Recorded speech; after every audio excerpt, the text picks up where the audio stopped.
I love approaching nature because nature always makes me so humble in how little I truly know and understand about it. And I love sharing that newness with youth and, making them feel like they're big because I'm not necessarily better than them. We're both learning about these new things together through nature. So yeah, so not to go off on a big tangent, but that farm in Senegal was really a beautiful space that helped me, uncover a lot of what education through the environment can mean. I have recorded people's personal accounts with climate change from around the world since 2020. I see these stories as evidences of climate change at a time when climate science is being rejected. It's been my great honor to help amplify these stories through my YouTube podcast, Tower Preaching Voices on Climate Change, and interdisciplinary video installation, Tower. To date, I have interviewed close to 100 people speaking in more than 35 different languages. Climate change is a global phenomenon and a major cause for people's displacement around the world. More governmental actions are needed around the world to combat climate change. I am so happy to invite Isabel to join me today to my podcast.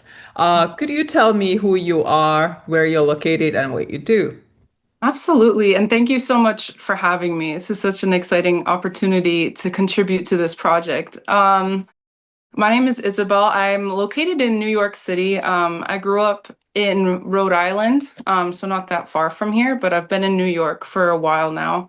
And I am an environmental arts educator. So I work part-time, predominantly in public housing shelters throughout the city, teaching mainly through art, but environmental education, through visual arts, but also gardening. I teach in different locations. I also work in schools, and I work part-time at the New York Botanic Garden as well, working with high school interns. So a lot of my work centers around environmental advocacy with youth, especially youth who tend to have less access to green space and that direct work. I am so excited to learn more about your work and what you do. But before we talk about that, I just want to know about your relationship to nature. Mm, yeah, nature is so central. And I would say, especially being an educator, I would say one of the things that inspired me to want to work with youth was nature, because one of the things I see nature as truly is I see nature as a teacher, and something that we really can learn so much from. And I think that is something that's overlooked a lot. I think it's very easy for nature to seem very separate from people a lot of the time, especially in North America. I think there's such a normalization through like a Western framework or colonial ideals of framing nature through the perception of ownership and separation and possession, which I think really limits our ways of interacting with it, and really not allowing a lot of people to see how ingrained we are and how we are a part of nature as well, and how much healing we can receive from nature, and the reciprocal relationships that are possible with nature. Um, so I really see as nature as something that can be used to really learn a lot about a lot of deeper societal issues, but also personal relationships as well through youth. I think using the environment as a facilitator to learn, it really allows youth to, and adults too, to deepen their connections with themselves, with their community, with the greater world around them.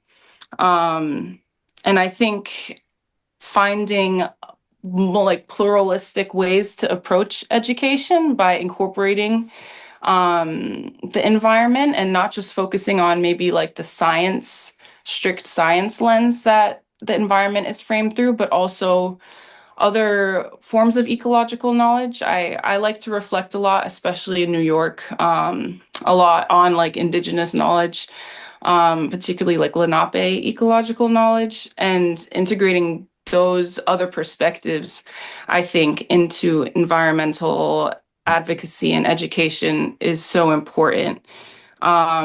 There's an indigenous author and botanist and educator, Robin Kimmerer, who speaks about how knowledge is resident in the land itself, and how true science is really based in humility. And I really like to think about those, especially through when educating, and just really remaining grounded in the fact that there's so much to gain from nature and when you open yourself up to it and open yourself up to new ways of communicating with nature. So it's definitely been a big inspiration for me, in terms of education and in transforming my perspectives on not only just how to interact with the environment, but also with communities around me as well. Wow, very important entry points. And I've actually some things that I have thought about coming Mm, from Finland, where we have yes. every person's rights to nature, where we can go and walk around in nature, we can pick berries, we can pick mushrooms. Mm, It's that opportunity that you can walk around in nature. It doesn't belong to anybody. Anybody has a chance to go and walk around.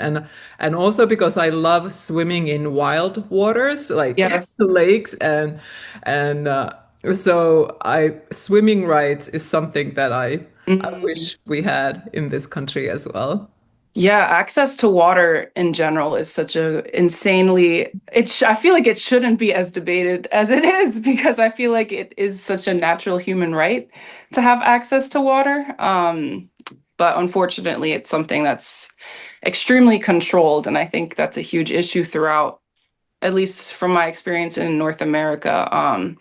The control, just seeing a lot of things through profit and this very like colonial approach to just wanting to control resources as a way to gain things, as opposed to seeing the environment as something that can be a reciprocal relationship. And nature is so abundant in what it provides for us. And I think being able to recognize that balance of, okay, like give and take, Mhm. and not just take, I think is something that's really important to learn and would give us more opportunities to go swimming and and enjoy the nature around us and pick berries. And yeah, it would be great to have things be a bit more equitable in that sense.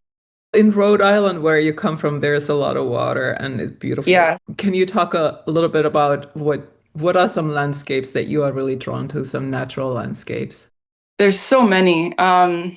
I did grow up in Rhode Island, and yeah, the ocean is gorgeous, and the history in Rhode Island itself is really interesting. Like I spoke a little bit about Indigenous history, and Rhode Island has a lot of really interesting Indigenous history too, with the Narragansett, who are still like they're a recognized tribe in Rhode Island, and they have a lot of deep connections with the water. I went to high school in Rhode Island, and like Indigenous history was something that was completely not shared at all in any of our curriculum. I bring it up now because I just feel like it's something I lacked so much in my earlier years, and I feel like having more of access to that knowledge, or seeking that knowledge out, has allowed me to gain a lot more appreciation for the environment in Rhode Island. Luckily, there's still so many native plants that grow there, and there are a lot of like coastlines that are preserved. So I feel like it helped me connect a bit more to the history and to how essential all different components, like the shellfish, different animals are to that environment. I had growing up the fortune. I traveled around a lot. I lived in Germany for about 5 years, and I lived in Senegal on and off for about 3 or 4 years too. And I think that really helped me appreciate nature too, just seeing the both the diversity in all these environmental spaces, but also the unity and the way that environment brings communities together in so many different ways. Um, Something I think about specifically is I was living in Senegal for a gap year. I went back when I was 18, and lived with a host family. And I was working two jobs. One job I was working or volunteering as an English teacher at a middle school. And that was great. Like I loved the youth. But at the time I never imagined myself as being an educator necessarily. But my other job was working at this huge papaya farm. Um, and I remember my host siblings would come visit me there, and then there were other youth that would be on the farm too that were the kids of the other men that worked there. Um, and I just remember it was such a beautiful space, and I just remember the simplicity of experience I had with the youth there, like picking mandarins from the trees, and like counting all the seeds that we found with my host sister, observing all the birds, like trying to learn to recognize different bird sounds or bird calls and identifying them ourselves, like pulling peanuts out of the ground. It was the first time I think I ever considered being an educator, just because, like I was saying about nature being a teacher, I think it was one of the first times I really started to realize how much you can learn from that authentic experience of just sharing things with adults and youth alike. The thing I felt so special about in that moment too is that it felt like I was learning so much with them.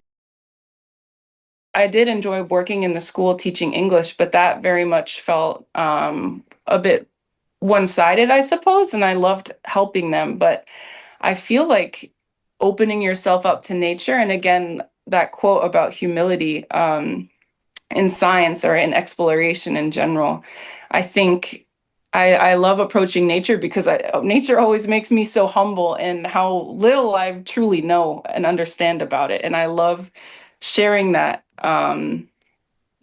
newness with youth and, making them feel like they're big because I'm not necessarily better than them. We're both learning about these new things together through nature. So yeah, so not to go off on a big tangent, but that farm in Senegal was really a beautiful space that helped me, uncover a lot of what education through the environment can mean.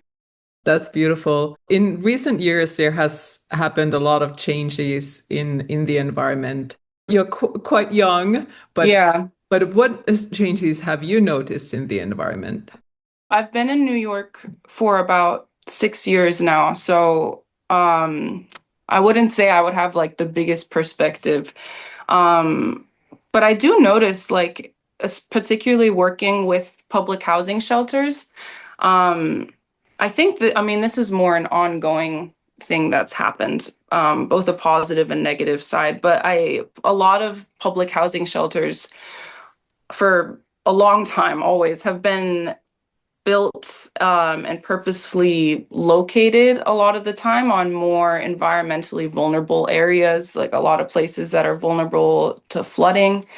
And I know another educator who works with NYCHA, the New York like Housing Association, and she was speaking about how other systemic issues, like for example, the building she works in, the boiler room wasn't being maintained at all. So she grows gardens with youth similar to how I do, but their boiler room wasn't maintained, so the ground was always hot, and it made it impossible to actually grow any plants in that space. But the change I feel like I have been seeing lots of resilience and lots of movement towards encouraging like a pluralistic approach to environmentalism, people integrating a lot of different ideas and new approaches into how they're creating environmental spaces, especially these places that sometimes have intentionally been placed in spaces where it's harder or where access is intended to not, where the environment isn't as accessible to use, whether through flooding or like increased heat. So I think I have seen a lot of positive change, and I think it's becoming more normalized for people to start working together and approaching the environment in new ways to solve these issues. And that's been ongoing for a long time, but I think I've seen a lot more recognition towards those things recently, which is fantastic. And with that too, I have been thinking a lot recently um, about the idea of green gentrification, which can happen sometimes too. Sometimes with the introduction of new green space, and it can be great, but sometimes if the local communities aren't involved in the establishment of those green spaces, like new parks, for instance, it can lead to displacement. For example, I would say like the High Line is a good example of this in New York. Like the High Line is beautiful in Lower Manhattan. It's great, and I mean, a lot of people are able to enjoy it. But when they put it there, the housing prices in that area went up by, I think it was like 35%. And it displaced a lot of people who were local and more long-term and more lower income residents, um, and encourage people, with higher income to move in there. So it completely, even though it was a beautiful environmental addition, it displaced a lot of people and impacted a lot of human lives in a negative way. So I think being conscious of those things in these changes, environmental changes, and advocacy as well is very important. And just making sure to always integrate the voices of people who are directly affected by the changes that are happening and making sure incorporating everyone's perspective into things is really important, and considering who is prioritized and who's benefiting from these environmental changes. So I feel like I've seen positive and negative on both of those sides in terms of advocacy. That's great. In the future, how we can combat climate changes and adapt to climate changes and these environmental crises. Do you have any other thoughts, like what we might be able to do?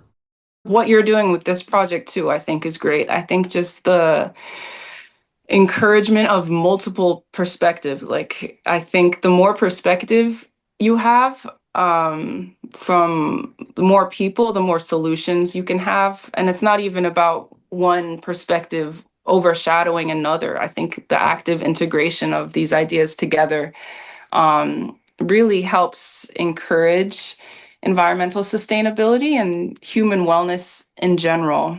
Um, and two, like working with youth, people say it all the time, but I mean, children are the future too, and I think really prioritizing their wellness in terms of their environment, but just, I mean, in general, I think all of their and human rights in general, I think are very intrinsic to environmental rights as well. So making sure that everyone has, you know, access to housing, to food, to water. I think those are so embedded within environmental sustainability and climate change. So I think also just ensuring that youth, but adults alike, have trying to find ways to prioritize the humans in this too, because it's just, I think they're so interconnected.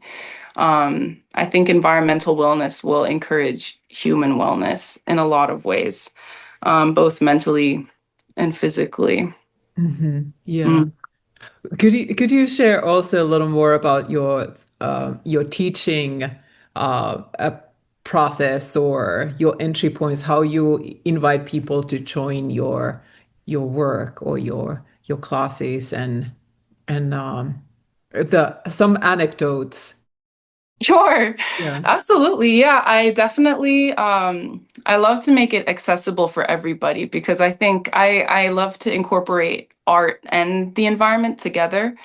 Um, so sometimes people can be very intimidated on both sides of that. Like with art, sometimes, especially younger kids, but even like high schoolers too, if the people are often scared of, the end result maybe not being what it's supposed to be. Like, oh, um, like, oh, I'm not an artist or I can't draw. So feeling like, maybe that they can't do it. But I definitely like to encourage them that it's okay to try and then have it not work. And I think the environment is a great way to demonstrate that too. Like obviously I love growing a lot of plants with youth. And we try lots of different ways. I like to do experiments where we do ones with just growing them with just water, growing with just soil, growing with sunlight, without sunlight. And sometimes they work, sometimes they don't, but also really exploring why certain things work and why they don't. And it's never about the fault of us necessarily. I mean, sometimes but it's really approaching plants as if, it's caring for ourselves in a way, like encouraging the growth of a cucumber plant can be likened to, learning to take care of ourselves, giving it adequate space, giving it nutrients or the things it needs, giving it like companions as well. Sometimes that can facilitate growth, and giving it enough light. And I like to do experiments where we practice talking to the plants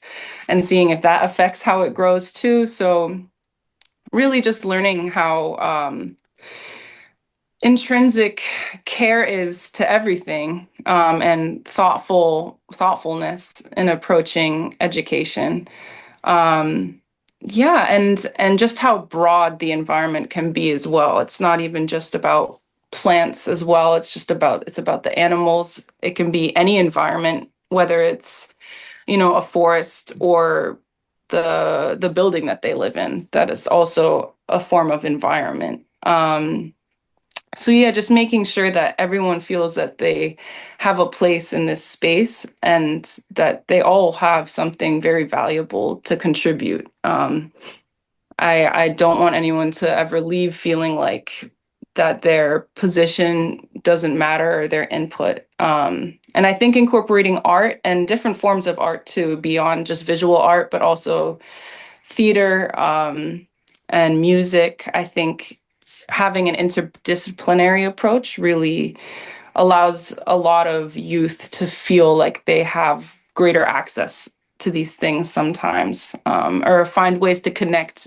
in ways that maybe I personally wouldn't connect to as deeply, but just giving them different avenues and opportunities to approach the environment in new ways.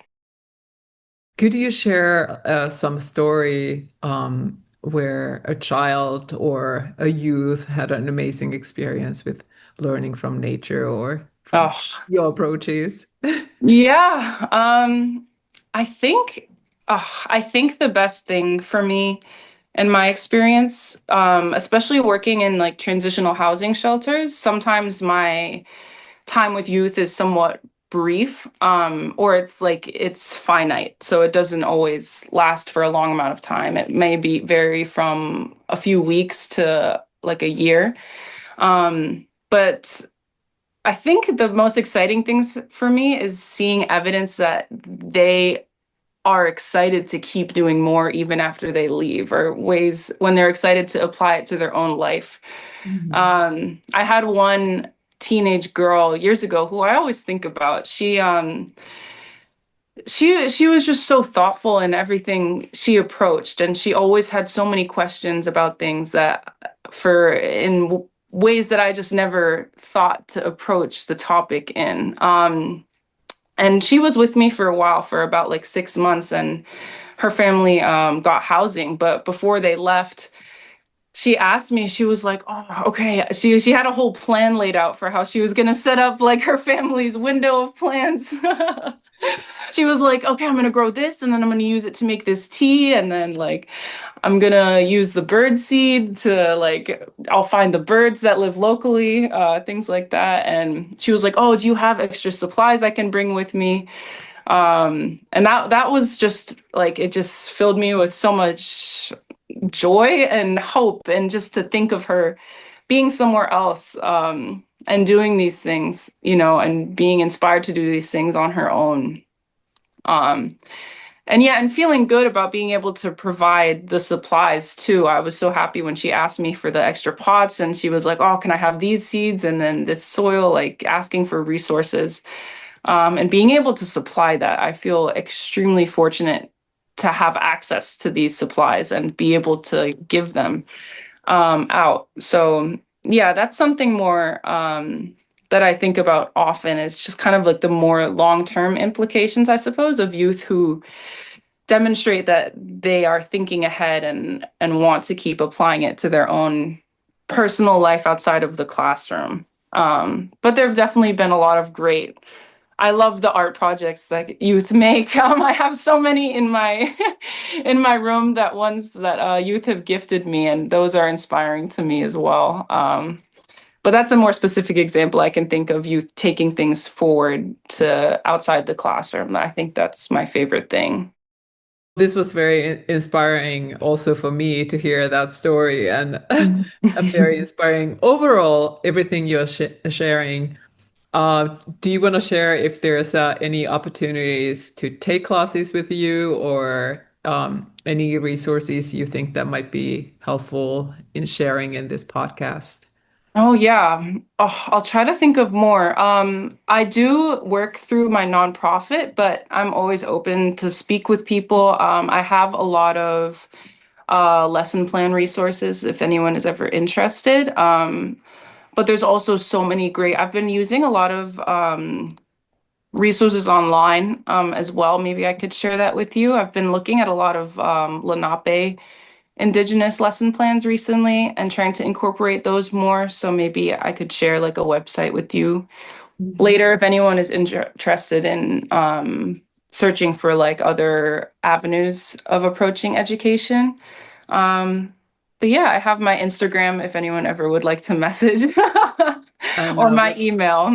Isabel, this has been such a pleasure. Thank you so much. Thank you so much for having me.